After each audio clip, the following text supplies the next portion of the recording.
Isang maulang araw sa inyong lahat. Welcome to our mini vlog. Ito nga ang nagsasarapang pagkain Wow! sa ating hapagkainan. Ayan ang napakasarap na lomi. Meron din tayong toge at syempre ang favorite ni Aling Tisay na Yummy! kutsinta.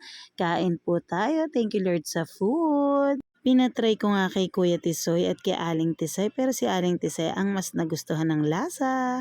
Ayan, at gumagawa si Aling Tisay ng kanyang cupcake.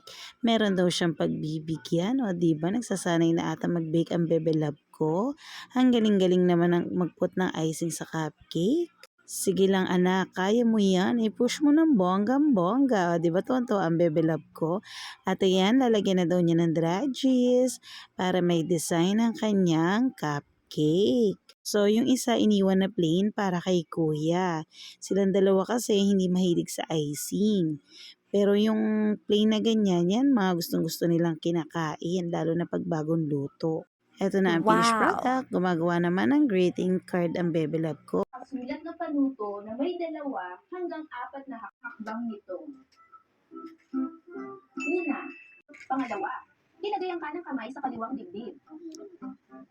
Pangatlo, awitin ang pambansang awit ng Pilipinas.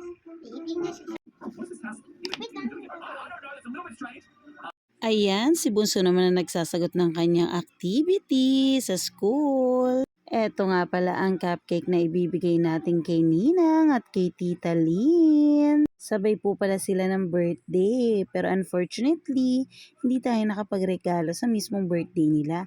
Kasi sobrang lakas ng ulan at hindi tayo makalabas. Ayan na nga at papunta na tayo.